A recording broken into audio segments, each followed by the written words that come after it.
Welcome back. Today topic is Google Firebase Cloud Functions. And this session we are going to see that what is the cloud functions and more details about the cloud functions.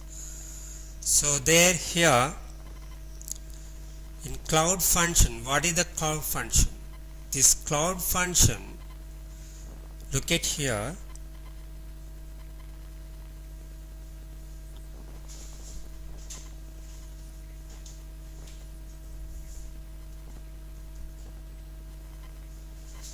It letting you to write the code that responds to events and invokes the functionality exposed by the other Firebase features. So this cloud function will trigger by the event happened, and in that cloud function we can have the functionality of the to use the other features of the Google Firebase cloud. That is the cloud function. So what are the key capabilities? The key capabilities are, this is real-time database triggers. So when we can invoke that cloud function depends on the what type of trigger we have linked with that. So if it is real-time database triggers, so when there is a new child added, this function to be triggered and do the some functionality, that is called real-time database triggers.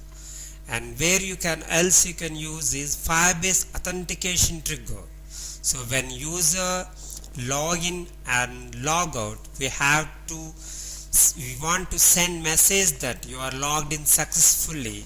Then so when there is event happen login, and we call this cloud function and sends the message to the user.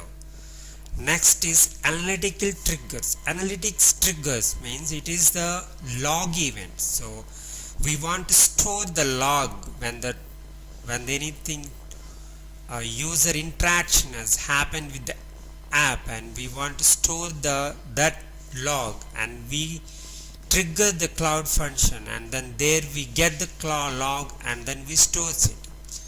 So that is cloud storage triggers. The cloud storage triggers, so when image is uploaded to the storage, cloud storage, we want to send to the user that so image is uploaded successfully. So that is we use that cloud function. So when image is loaded, this cloud function will trigger. So then cloud pub/sub triggers is related to the Google Cloud messaging process. HTTP triggers. So we have a cloud function we can invoke by URL. So when you call URL, this function will be called. So that is called HTTP triggers, and we have seen in the book ticket in previous session, when user press the book ticket, we got that URL and then we call through volley. So then that is triggered, and then the book ticket functionality was executed. So that is called HTTP triggers. Then it is the more advantage of the cloud, it is zero maintenance, no server configuration, and you don't need to worry about the authentication, credentials, and that's all cloud will take care. That's zero maintenance. And keep your logic private and secure. So this cloud function is private, and it is insulated from, see, look at here, it is insulated from the client, so that you can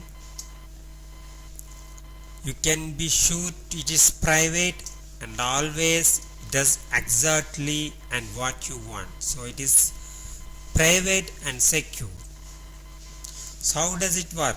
So after you write and deploy, first what is the life cycle of this cloud function? And you writes the code, and you then uploads the code, writes the code, and then deploys the cloud function, then this cloud function will be invoked when the event happens. And if your cloud function is busy with handling many events, Google creates the more instances to handle work faster. If cloud function is idle, instances are cleaned up. When developer updates the cloud function by deploying the updated code, all previous instances will be replaced with the new instances. So when developer deletes the cloud function, all instances will be cleaned up. So this is the life cycle of cloud function. We can write, deploy, and we can invoke, and we can delete. So we set up the function, we write the function, and deploy the function. So for the setup the function, we need to have Node.js to be installed in our system. Then what I can do with the functions? These are all things we can do with the cloud functions. Notify users when something interesting happens. Perform the real-time sanitization and maintenance of the database.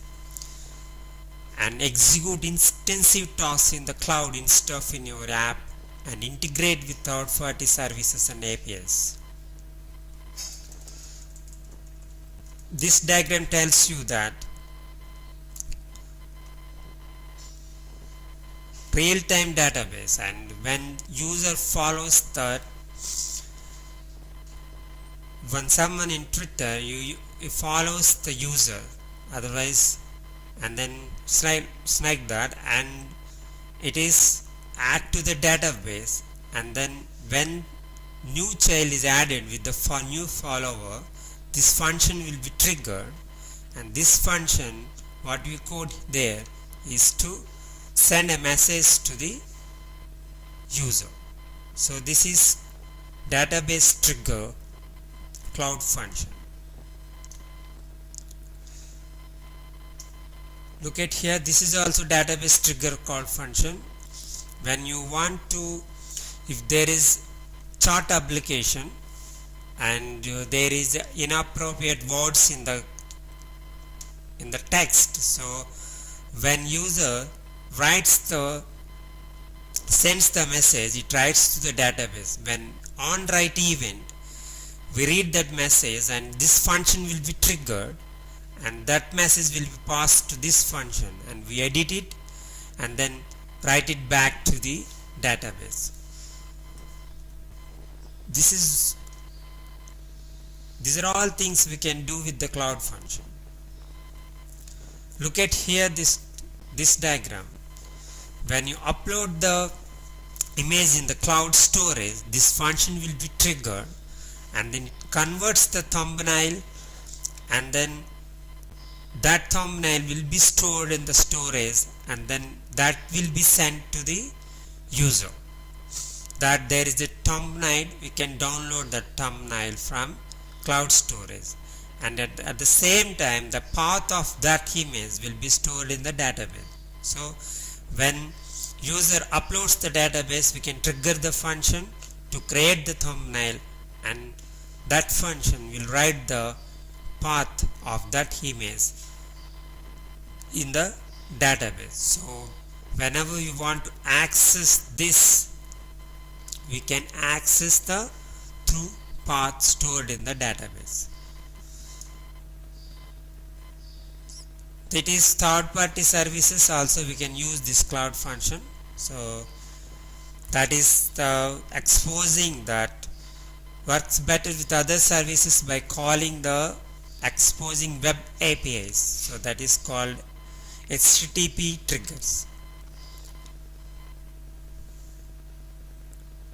So what to be installed to use the cloud function, to deploy the cloud functions? So first we need to install the Node.js. This is the Node.js we need to install. After it is installed, we need to run this npm install and Firebase tools, and then after that, and then we need to type Firebase login. then we need to give the command Firebase initiate init. So these are all sequentially we need to follow these steps to install these before you want to deploy this cloud function. So this is create and deploy your first cloud based function. So that is after you install that, after you've done that initial commands, then we need to give this code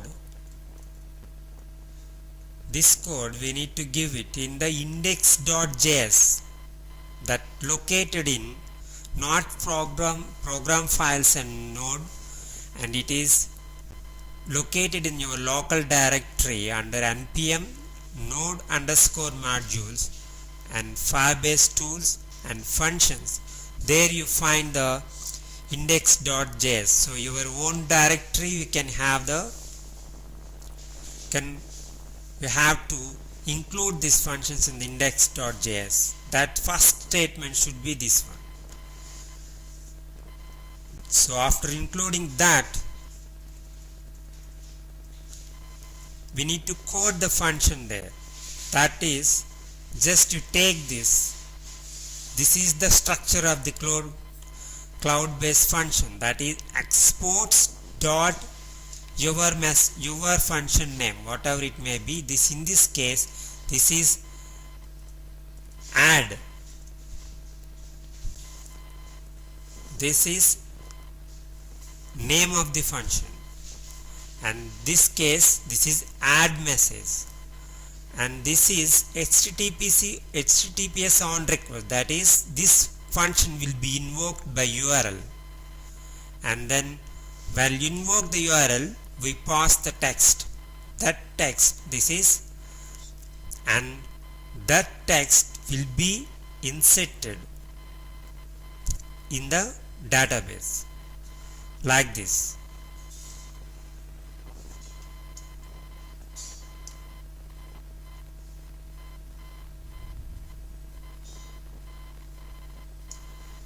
First, to have the reference, we need to use the admin database, and then reference. The reference is the first I have a node parent message. Under that parent, I want to insert this message. That message is original and original.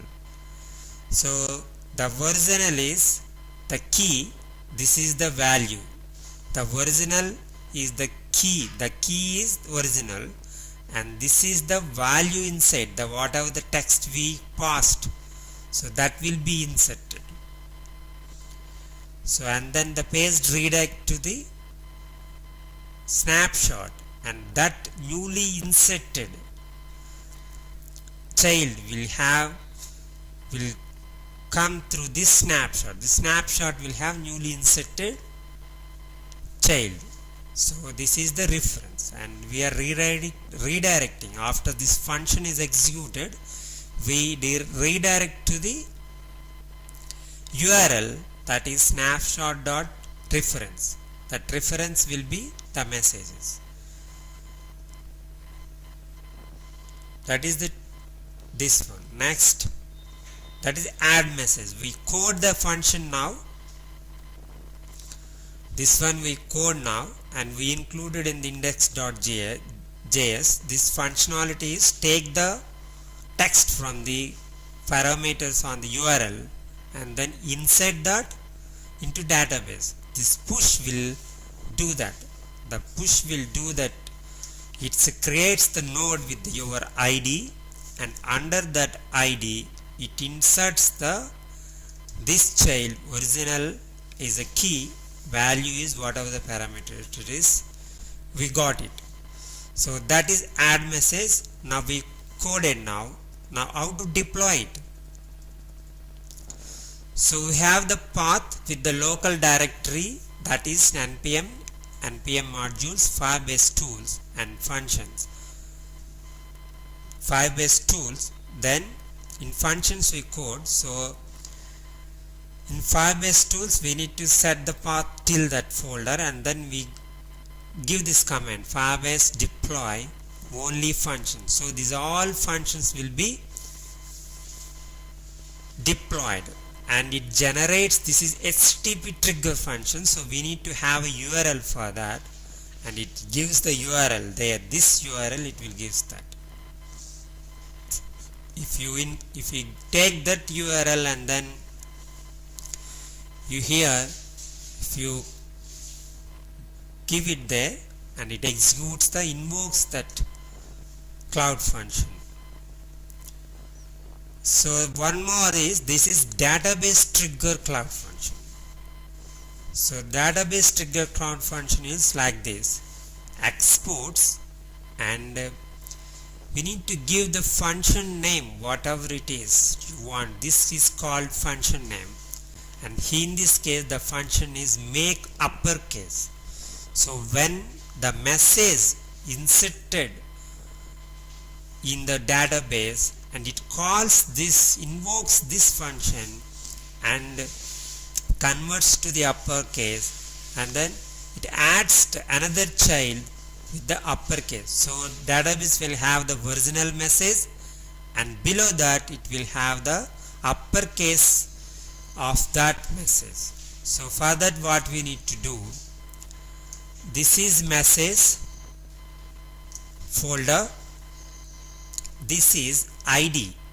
So when users insert the record in database with the push method, then it will insert the database first under the user ID, UID of that user, under that parent, that is the parent, under that it insert this child. So that is called push ID there, and this is the message we got. This is key of the message. The message format is key value and key value pair. So this is the key we are given as a key, and when you given as the key, when user insert the message with the key original, then this function will be triggered. That key must be under the parent messages. Under the messages, it can be, this wild brackets means it can be UID of is can be anything. So this parent, under this message parent, so under this parent, whatever the deepest path it is, when child is added with the key original, then this function will be triggered. So under this message, suppose we have a 10 users and parent, and under that they have a corresponding messages. So if they have a 10 users in that under the messages, so any user insert the message with sends the message with the key is original, this function will be triggered. Once we got this, we will get this through value parameters. This is the snapshot of that message. Event.data will have the delta snapshot. That means we call here it as cloud, we says that data snapshot, but it is delta snapshot. So that snapshot will have the newly inserted child, and this is the key, and value will be the value of that key. So we got the value. Now we are displaying on the console, and we convert into the uppercase. So this value original dot to uppercase converts and copy to the uppercase. Now in uppercase variable you have the uppercase version of this message. Then we need to insert below that. That means this is a snapshot. This is a snapshot event.data. We get the reference of the snapshot. If you call dot reference, then we need to go to the parent that means parent here is, this is the message we pointer is at original, so that is the parent, that means user ID, whoever sends the message, that UID, under that we need to insert it, this uppercase, the key is uppercase, value is uppercase value, which is converted the text of the uppercase. So that child, under that UID, in that child we got this. So this is the database trigger, and deploy it. So deploy only functions, that is just type on Firebase deploy and -, and then only function, it deploys it and it returns the, if you have any HTTP trigger functions, it will gives the URL, otherwise you don't give anything. And that's it.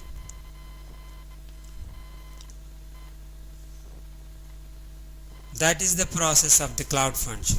So this is the cloud function. We have seen that two type of triggers, HTTP trigger and database trigger, and we will see that in separate session, that example of the real-time database trigger. This is the real-time database triggers, that is on write event. So this is the reference, we can have the reference, and this is the build code. When you give the brackets, that means that under foo parent, any child, whatever the deepest path it is, any child is added under this parent, this database function will be triggered. If you don't give that specific to this parent, I am giving the parent name and then that is the bar, that parent, under that parent only the parent name is called bar, that parent only if child is added, that will be triggered. And most of the cases in real scenarios, like this movie tickets, and there is English movies, and under that there is so many movies, so that key can be anything, so we cannot give the key. So what we say, that in brackets we put it there. I will show you, otherwise okay, takes time.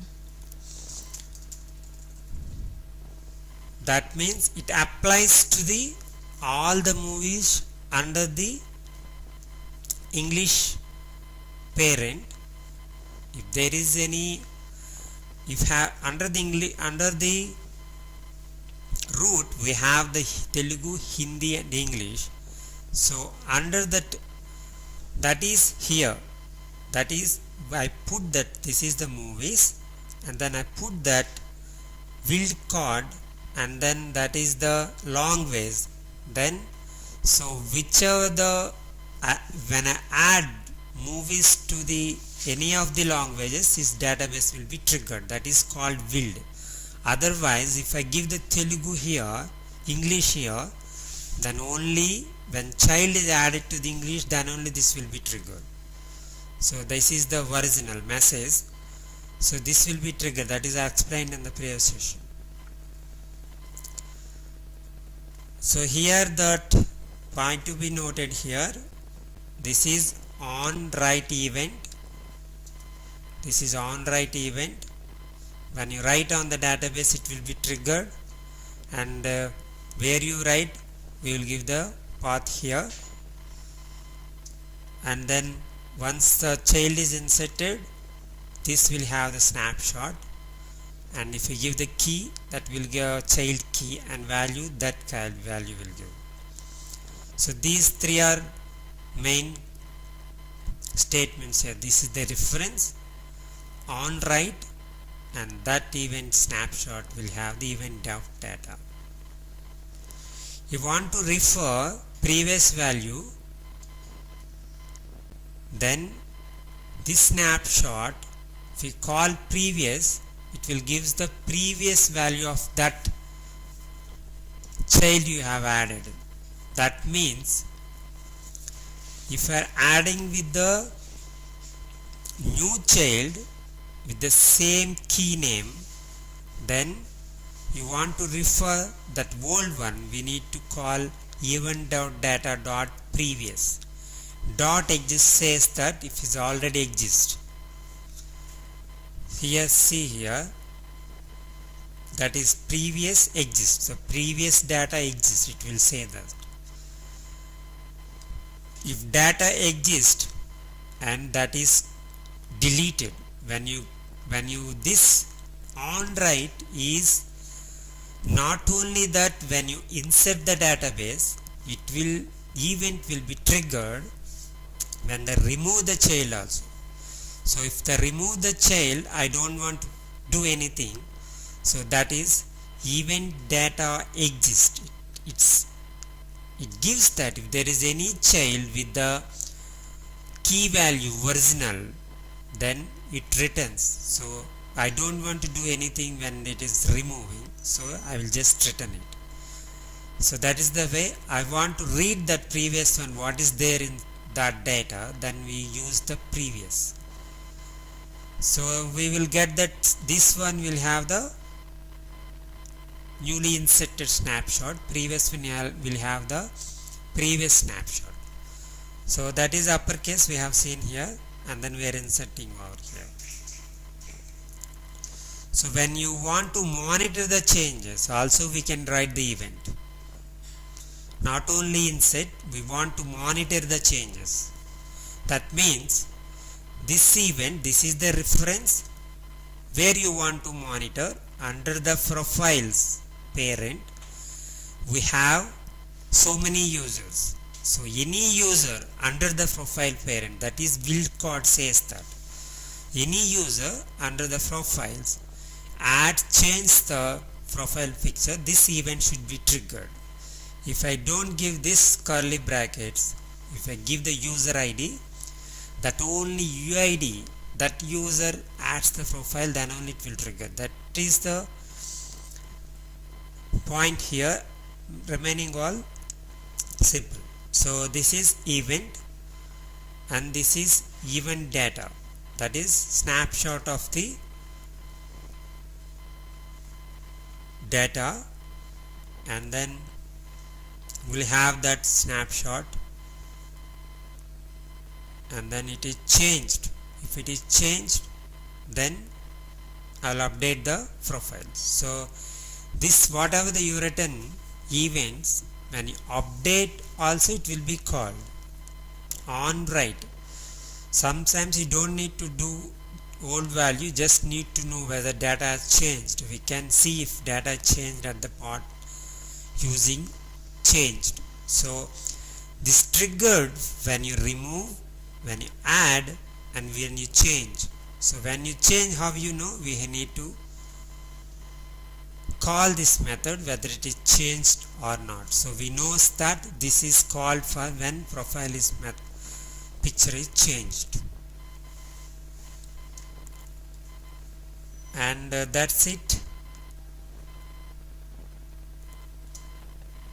And this is authenticate. This one we will see in the next session. And this is authentication triggers. And this is cloud storage triggers when image is loaded. When it is, this is authentication triggers.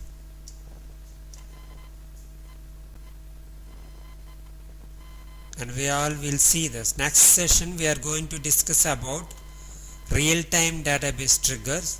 Then we will see these remaining triggers, and with HTTP triggers we have already seen. This HTTP trigger in previous session I code for book ticket, so I call that URL whenever user press the in Android book ticket on the screen. I calls that HTTP, I invokes that cloud function through using HTTP call that we have seen in the previous session. So next session we are going to see this real-time database trigger one example. Whatever I explained here, that I will show it in another session. At the end of the session, this is the main core part of the cloud-based function.